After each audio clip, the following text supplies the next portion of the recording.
So wait, OnlyFans has a team? Absolutely.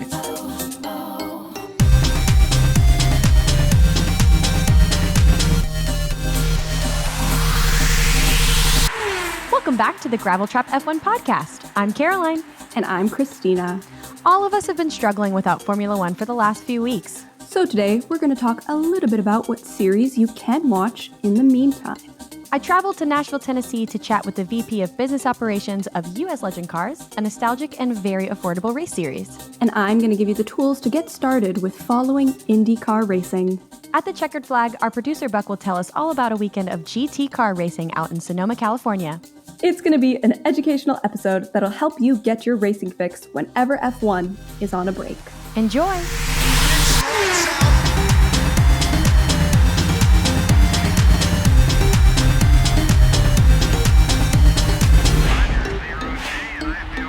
For anyone who is unfamiliar with INDYcar, let's go over just a couple of quick things that are the same and kind of different about it than Formula One. So INDYcar, the cars look fairly similar. The biggest visual difference I think that you'll see is that the chassis are a little bit more simplified. They don't have as many funky side pods. It is a standard chassis, so all of the cars are running the same ones. But even if you were just to compare the INDYcar chassis to all of the other ones in Formula One, it is a lot simpler. There are fewer grooves and different directions that you can imagine the airflow going around it. So straight off the bat, there's that. It's also standard engines. There's only 2 engine manufacturers. All of the fuel is the same between the teams, as well as the tires and the aerodynamic kits. So it's not a design challenge. All the cars are closer to being the same than there are different. Of course, there are a handful of parts that the teams can design themselves, customize, and give themselves that competitive edge, but the cars are closer to being the same than they are different. And they also don't concentrate too hard or at all on team championships. It's all about the drivers' championships, which I think is a welcome change in my mind, because the inter-team drama from Formula One gets to be a little overwhelming at times. And I'm quite frankly I'm excited to concentrate on those handful of drivers and their championship ambitions. Now, for the listeners that maybe don't follow INDYcar, are there the same number of drivers in INDYcar as you see in an F1 race?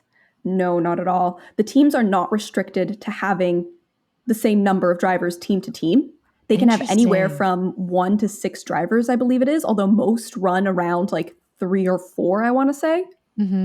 So it's a lot bigger of an outfit in that sense, or it can be. And the thing is, they also don't have to run their drivers at every single race.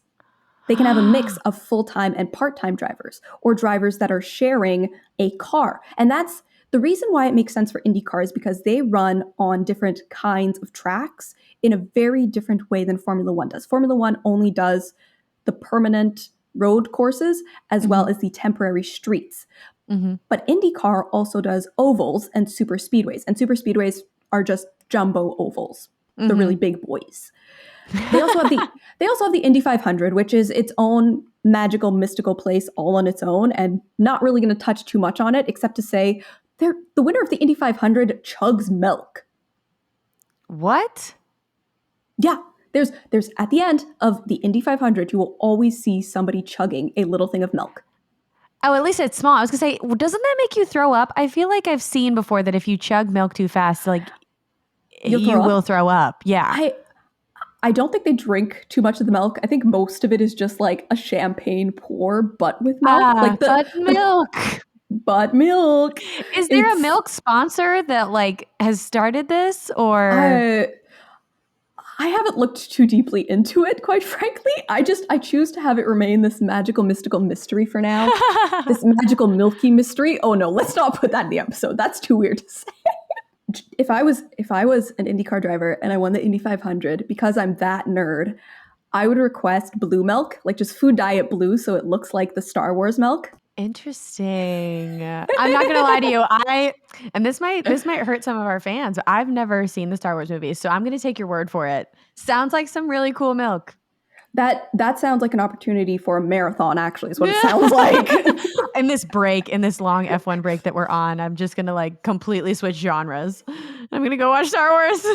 We have gone on quite a tangent here.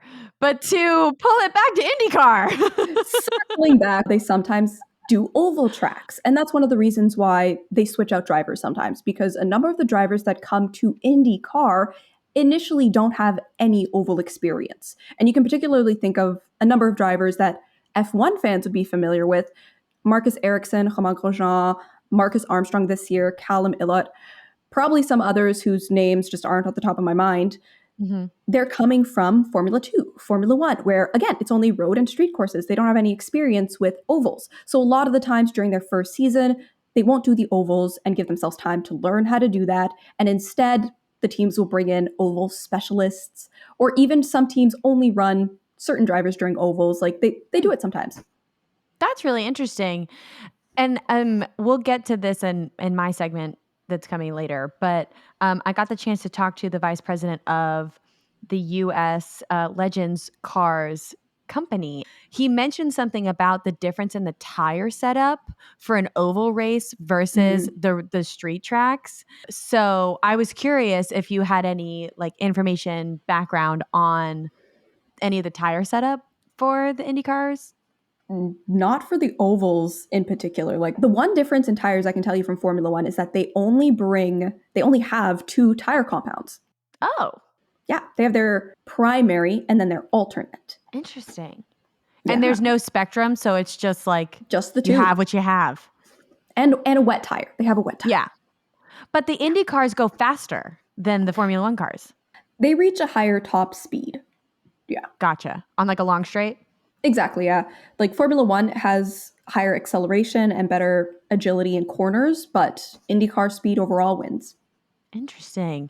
Well, Speaking of Formula 1 versus IndyCar, it's funny because I was doing a little bit of research and looking into the history of the Monza circuit, and we'll talk a little bit more about this when they go to Monza and we have our Monza episode.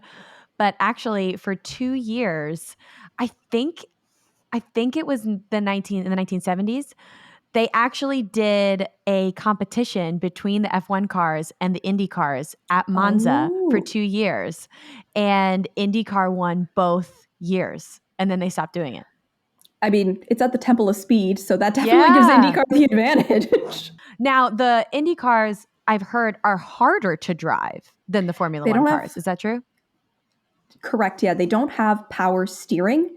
So they have to put a lot more force behind turning that wheel in order to get it where they want it to go. And I think the biggest selling point that the Indy cars are more challenging to drive is that drivers that have switched from Formula 1, they spent a couple years doing that, and have come over to IndyCar, have also said, I'm having more of a physical challenge here in IndyCar than I was in Formula 1. And I believe that was Romain Grosjean that specifically said that it was more physically challenging. Which is saying a lot, because Homeboy had a lot of physical challenges his Formula 1 car. Oh my gosh. Oh my gosh. I love seeing him so happy in IndyCar. I just feel like he's thriving and living his best life. It was so fun to watch him and Marcus Armstrong and Ericsson and all of them competing this past weekend as we were watching the IndyCar stuff, because there's just pure racing in their hearts. And so it's so nice to see them happy in what they're doing and succeeding and doing so well. And special shout out to Armstrong. This is his second race in IndyCar. Yeah. He didn't do the oval because we've had one street course, St. Pete's, and then an oval. And so this is his second race in the series, finished 8th. Made it to the second round of qualifying. Yeah. And yes, he crashed out, which was wah, wah, that's too bad. But overall, very solid performance. Really great. Really great. We love to see the success. Now, I also noticed as we were watching that it looks like the Indy cars don't have the grip that Formula 1 cars have. Do you know why that is? It comes back to what I was mentioning earlier about them having a simpler aerodynamics setup. Gotcha. So they generate less downforce. They're also smaller and lighter. They just don't have that same downforce and grip to the tracks. They slip and slide around just that little bit more, or a lot more. I mean, you can visually see them slipping around. Yeah. And then I think the last thing to talk about IndyCar-wise is their pit crews. Because that's the one thing, aside the aero screen, they don't just have two last things to mention. They don't just have a halo to protect their little noggins. They also have an aero screen. I noticed that paneling in front of them. Yeah. Yeah. What is that all about? Like, I was like, is that supposed to be, I guess, okay. Why don't the Formula One cars have that? Because I do feel like that's super helpful. Basically, it was a choice. So both IndyCar, if I'm remembering correctly, both IndyCar and Formula One started discussing using a head protection piece around the same time period. And it came down to just, here are a bunch of the different designs and different choices that you can make as a series. And they made different choices for whatever pro-cons list that both feature had. And it seems like both racing series are content with the choice that they've made, because I at least haven't heard either of them discussing making a change or swapping out one for the other. I also haven't heard, and this is something that I'd love to dig into and take a look at. Again, those drivers that have driven both. What do they think? How do they feel about it? Ask the drivers. Is there a preference? But anyway, the thing that I brought up initially, which was the pit crew. They're only allowed to have 6 people over that pit wall. Oh. So there's only 1 person per tire, as opposed to Formula One's 3 people per tire. Yeah. And as well, they do refueling. Formula One's pit stops, we see them being around 2.5, 3 seconds. IndyCar, because there are fewer people doing the pit stop, you're looking at 6 to 10 seconds. But I also feel like there's so many more crashes in an IndyCar race that you can take advantage of, because I felt like there's so much more slipping and sliding in contact in IndyCar than I've seen in Formula One. Yeah, they bump each other's elbows a lot. Yeah.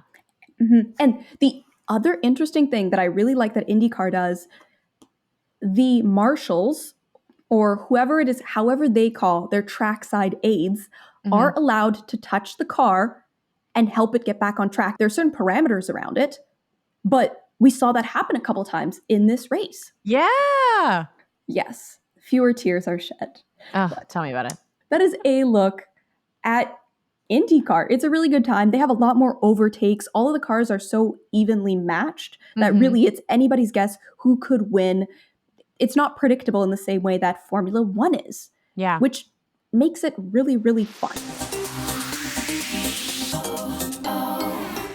I actually had the chance to go to Nashville, Tennessee, one of my favorite places, last week and chat a little bit with a guy named Graham Smith. He's a friend of mine from high school, believe it or not. I got a chance to sit down and talk to him about legend cars, which, to be totally honest with you, I had no idea what they were, but they're beautiful. They're really, really cool cars. Got a chance to sit and watch a whole day of racing in the legend cars with him. And he was kind enough to sit down and chat with me a little bit more about the cars, the series, what they're about, what they do. He is actually the vice president of business operations for US Legend Cars. So he is the person to ask. He knows all about them in and out. He actually races them himself. So check out the interview right here. I'm here with Graham Smith, the VP of Business Operations here for Legend Cars. Welcome, Graham. Glad to have you. Thank you. Glad to be here. So tell me a little bit about yourself. How'd you get into Legend Cars? So it's a family business. I've been working for my family in the world of racing for as long as I remember. I used to race these cars growing up. When an opportunity came along to go work for the company that builds the cars I used to race, I took it up and decided to come spearhead some new projects. Yeah, so how old were you when you got your first Legend car? I was 9 years old when I got my first Bandolero. I got my first Legend around 16-ish. And the Legend car was short-lived, but I had a lot of fun doing it. Very cool, yeah. Very cool. So how long have you been the VP? It's going on my second year now. I started out as managing director and moved up to VP of Business Operations last year. Very much enjoyed my time, and I'm looking forward to keeping going. Very cool. Well, to our listeners, if you hear some rumblings in the background, that is the cars on the track. They're right behind us. So tell us a little bit about the cars. How much do they cost? So the cars themselves are $18,995 out the door. Ready to go. All you gotta do is get yourself a seat, yourself a fire suit, helmet, gloves, shoes, go race. Okay. Ready to go.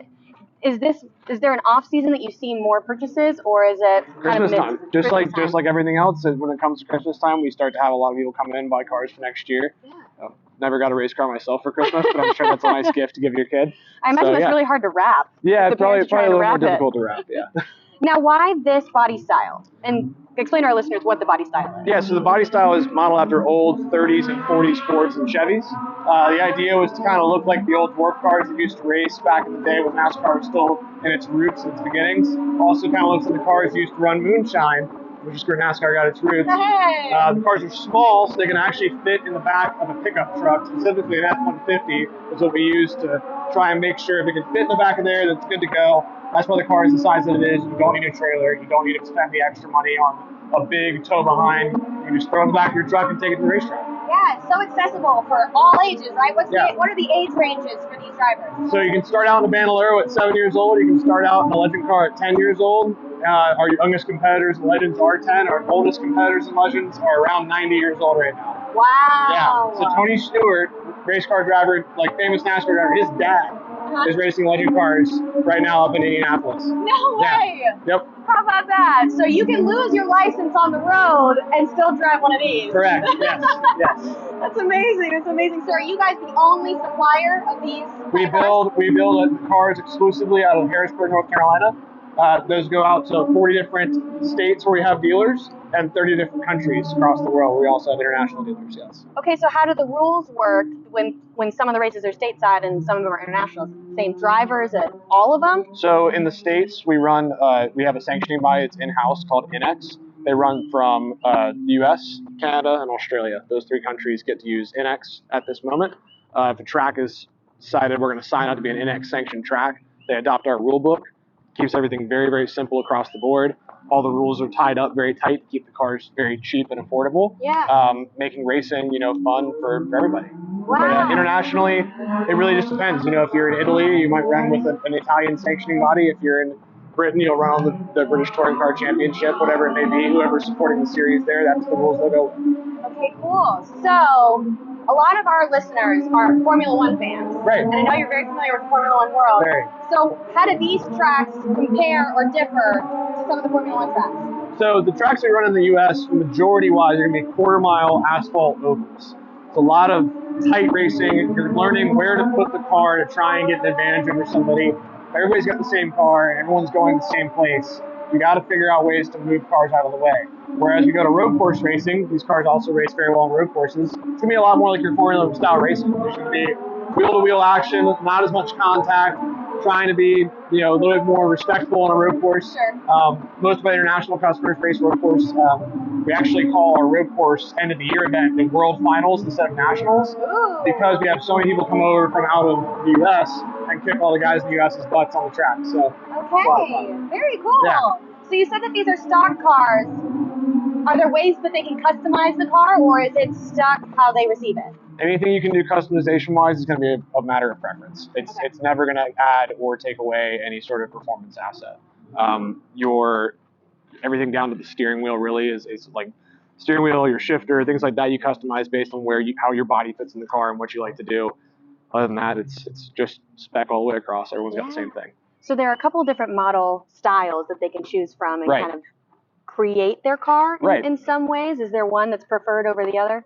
Most of the time, we have this very strange setup that is a 34 Ford Coupe body with a Chevy front end. Couldn't tell you why, but our guys are very particular. They're very superstitious about how the body looks and how it fits on the car, and that's what they tend to like. Yeah. So that's where it usually ends up. But the sedans tend to run a lot on the road course and on dirt, different ways to get the top end to roll over to corner better. So all right, very cool. Now, is there a different tire setup that they can choose based on the track that they're on? Sure, you can stagger your tires differently based on like how you shape them in the camber and the toe and different ways you set up your suspension. But as far as what tire to use, there's one compound for asphalt tracks. There's a compound for dirt tracks. There's a compound that we bring out when there's just enough water on the track to make a rain tire worth it, but not so much that the cars are hydroplaning the whole way around. So, we don't want that. Yeah. Now, you mentioned there being rain. Are there pit stops during the middle of the races? How long are the races? Tell me a little bit about races are nice and short. It's probably about 25 laps for like an oval track like this one, 25 lap feature.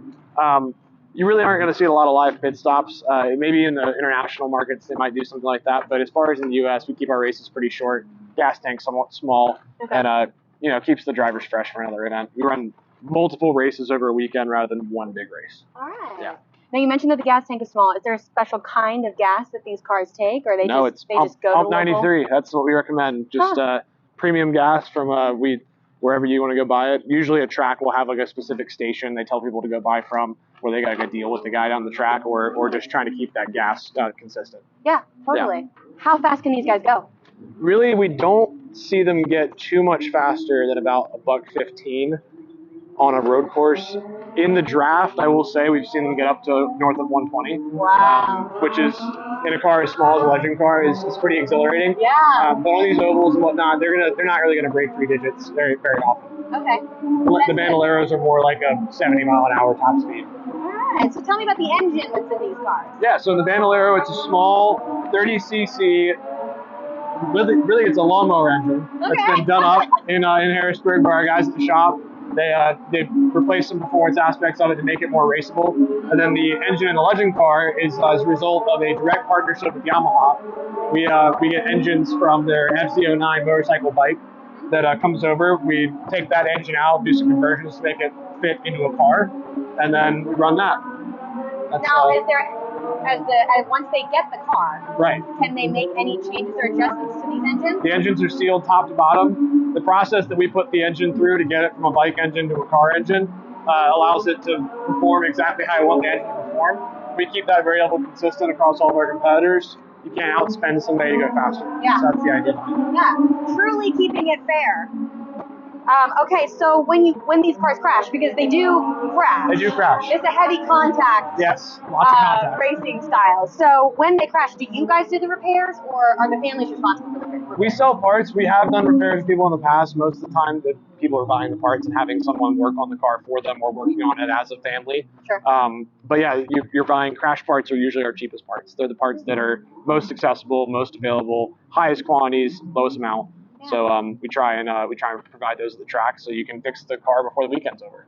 Nice. So for our listeners that can't see us, that are listening to us right now, the bumpers on these cars look like they're significantly further away from the car. Why is that? Well, you just want to keep some distance between the drivers. You know, we want that point of impact to happen before anything actually breaks in the car. Sure. A bumper is in the $30 range. So if you're going to replace a part, rather than replace your radiator and your intake, better to replace a $30 bumper that you can throw in the garbage, have it recycled, made into another cheap bumper that's going to go on the car in the future. All right. Well, speaking of crashes, what are some of the safety features that these cars have? These cars are all SFI rated, so NASCAR uses the same standard for their safety requirements. We require fire suits to be SFI rated, seat belts to be SFI rated, helmets, gloves, shoes, and the seat itself is actually all SFI rated. So we go with SFI because they are the predominant safety requirement system in the U.S. So do you guys oversee the seat fits, or is that something that the families take care of? The seats are usually done by third-party seat manufacturers. We've got seats at the shop that we'll put in cars, if you need one last minute. We prefer that you go to somebody who's a skilled seat builder, so they can fit you for the seat, they can mount it how it's supposed to be mounted, and make sure everything's up to date and up to the requirements for the current regulations. Safety's at the forefront. Safety's the most important thing here. Absolutely. So how many drivers do you typically see per race? Per race, if you're on a quarter mile like this, maybe 25 drivers on track. Pretty packed. It can get a little bit hectic out there. On a road course, you can see as many as up to 35 if it's a big road course. They'll get spread out, and they're not really bothering anybody out there. So now, are we seeing 90-year-olds competing against some of these 10-year-olds? Depending on where you are, that can happen. Really? So here we got a big group. We've got about 200-ish cars here this weekend. So with 200 cars, you can split up those ages, no problem. Yeah. Some of these tracks that run local races, we sanction 2,000 races a year between the U.S., Canada, and Australia. Wow. So some of these smaller tracks that have smaller car counts, you really don't have no choice. If you got 3 10-year-olds and 6 90-year-olds, you got to run them together. So they run together, and actually that's where we see the best racing. There's like a respect level from the young guy to the older guy, and the older guy to the young guy that causes them to race better with each other.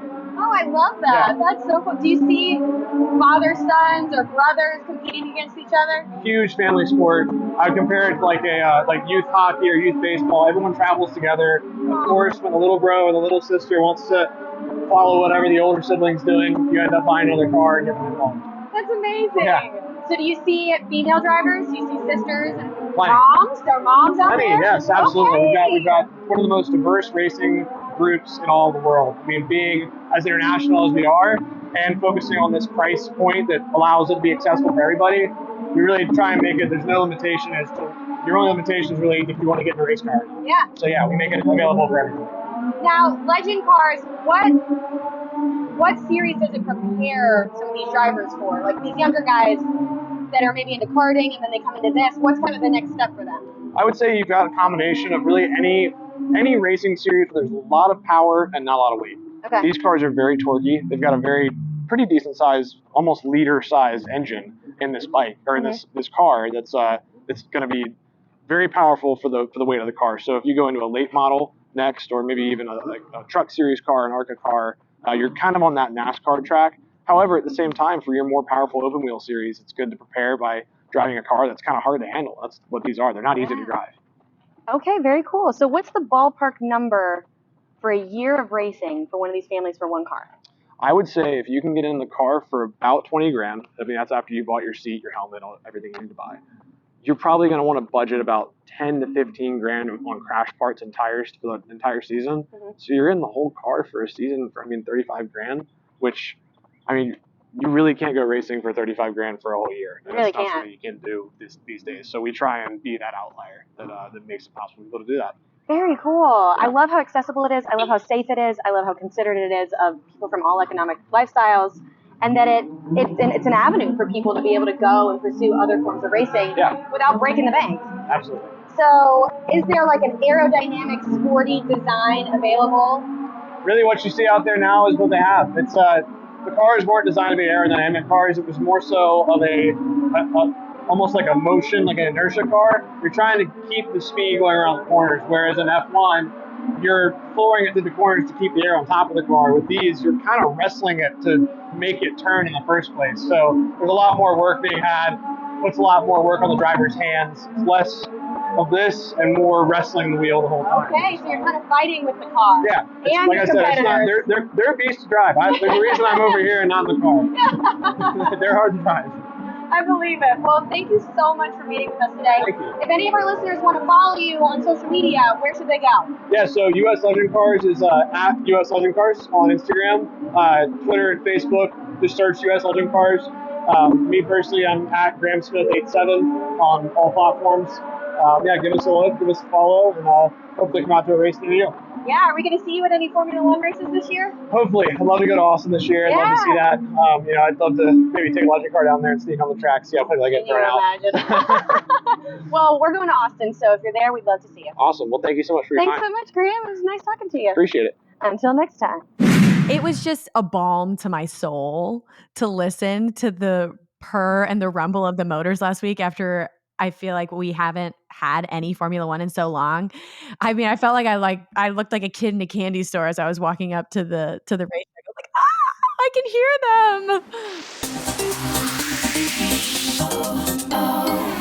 them. So, Buck, tell us a little bit for this checkered flag segment. Tell us a little bit more about GT racing. GT car racing is probably the most well-known sport car racing around the world. I knew nothing about it, but Sonoma Raceway had GT America and GT World Challenge race a few weeks ago. So I traveled out there to get a firsthand experience of it all. To give a little background, GT auto racing are high-performance sports cars derived from production models, with the two major classes being GT3 and GT4. Now, they run a similar system that we're familiar with. The lower the number, the higher performance. So one of the key aspects of GT3 and GT4 racing is the concept of balance of performance, which aims to equalize the performance of different makes and models of the cars to create a level playing field. So that way you can get a Porsche 911 or a particular Aston Martin or BMW, and they're all going to be similarly matched against each other. So it really does come down to the driver. So while the cars are made by different manufacturers with different engines, the engine sizes and power and performance are all pretty much standardized like a spec series. So whereas INDYcar, they're using the same chassis and everything is about as equal as it can get. Here, they're all different cars, but they're made to be a little bit more equal. So you can focus on, all right, which driver is getting the most out of that car. GT3 cars are the top class. They're highly modified production versions. You actually have to get these from the manufacturer. So you call Porsche and say, hey, I'm starting a race team. I want a Porsche race car. Oh, wow. As one does, just casually calls Porsche. As one does. And you have the GT America series that just stays here in the States. You've got GT World Challenge, which starts overseas. They do I believe there's a race in Dubai that's kicked off this World Challenge series in January. And if I'm not mistaken, that was Valentino Rossi driving a BMW in Abu Dhabi at that season opener, which was exciting to hear about.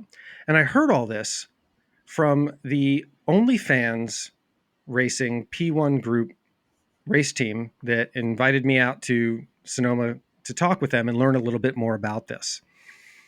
So wait, OnlyFans has a team? Absolutely.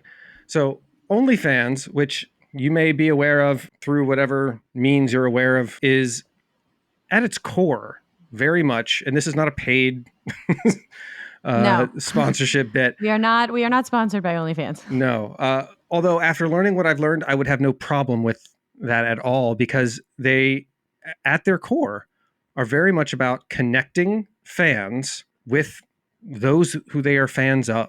So stand-up comedians have now started switching to OnlyFans and becoming the medium with which they are connecting with their fans. And they're holding I think the roast of Bert Kreischer was recently hosted on OnlyFans by Whitney Cummings. How interesting. Whoa. There are a mass array of creators, artists of all types on OnlyFans using it as a tool to connect with their fan base, including motorsports. Hey. So that is a huge initiative for OnlyFans right now, it seems. And they are very, accessible for fans of motorsport to connect directly with the driver or the team that they are fans of. They invited me down to Sonoma, and I sat down with the president of P1Groupe and the driver for the OnlyFans Porsche race car. And they gave me a really great crash course in GT racing because I knew nothing about it. And they were very welcoming. That's so cool. And I'll show you guys a snippet of my interview with them right now. Eric Birch, president of P1Groupe. Alex Vogel, driving the 043 Porsche GT3R for OnlyFans P1Groupe Racing by MRS. Okay. And how long have you guys been around? Started P1Groupe in 2006. And we basically place drivers all over the world. We manage drivers. We put programs together like this one, and which we essentially sourced from the ground up with in conjunction with Alex, and built this program around Alex for the season. Okay. And how long have you been racing this class of car? This is my first year running in this class. I kicked it off this year in January with the 24 Hours of Dubai. Oh, wow. Okay. And how long have you been racing in cars in general? The better part of the last 10 years, working my way up from some of the amateur endurance series to last year doing half a season in Porsche Sprint Challenge, and then this year moving over to GT America and the GT3. Outstanding. And what did you race early in your career? What did you start out with? Started with lemons, the gateway drug for endurance racing, and then moved up to the American Endurance Racing Series here in North America.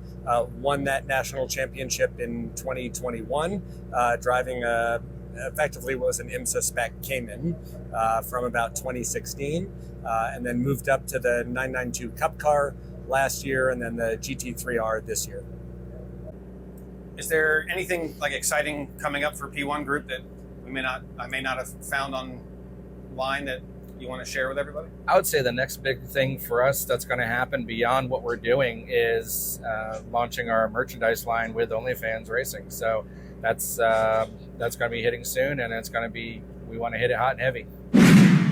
What's great about a race weekend like this, it's not just one kind of car. There's the GT3, the GT4. Then there's a Toyota series where it's only this one Toyota car and everyone's driving that same exact car. And what I noticed, and I talking to other fans, the smaller and slower the car, the more exciting the racing got to be. Really? This absolutely true. Do people get more into it, the smaller and slower, or is it just more fun all around? I think the element is that because you're in person, and this is kind of why I am a little reticent to go to an F1 race, is that you can see at an F1 race, I imagine sitting at a corner, you're going to catch about 15, 20% of the race, if you're lucky. Whereas at Sonoma Raceway, I could see a good chunk of the track. I probably could see about 40% of the track. But when these cars are moving a little slower, you get to see more of that action. So you get to see that battle slowly approaching you.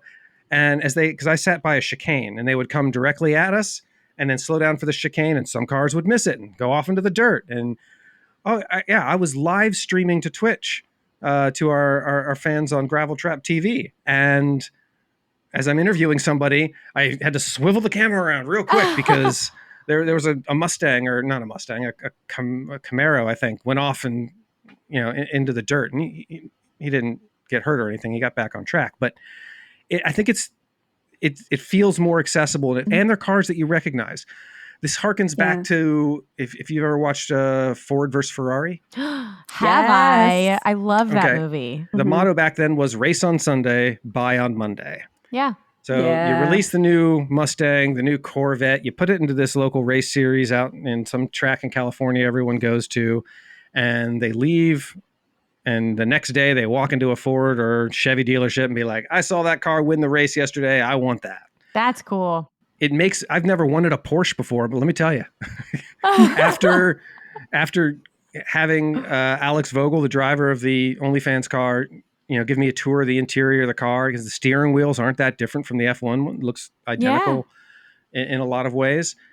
And watching him just pull away and the roar of that, it just, all right, maybe I'd want to get a Porsche one day. Maybe. Consider a Porsche. I don't know. Yeah, maybe. Yeah, could. Now see, my big question is, how many of these cars have passenger seats? And what do I have to do to get driven around a track in one of them? So I did not get that opportunity. It did not have a passenger seat, unless I would have asked. Yeah. What I have noticed going to this race and Laguna Seca, which is south of the San Francisco area, I saw Zach Brown race a historic F1 car a couple years ago there. And what they'll do between practice sessions or between races is they'll have these sponsored runs where you can sign up or maybe purchase a ride along on track, and they'll take you out in a car that not a race car, but it'll be a car that you could buy off a showroom floor. Mm-hmm. So they had Corvettes, and I think there was a new Ford GT, and they were taking people out. There's a whole segment of each day dedicated to that kind of little fun run around the track. So if you get lucky, you might be able to get on there. Luck has nothing to do with it. Thank you for letting me join you guys and ramble about GT racing for a little while. As I said, you can catch the whole interview with OnlyFans P1Groupe Racing on our YouTube channel. And we'll also have an extended cut of Caroline's interview with US Legends Racing on our YouTube channel as well. Well, it's been a day. We talked about some racing, INDYcar, GT, and legend cars. Only legends drive legend car racing. It's been a good time and a long time, and we will see you again next week.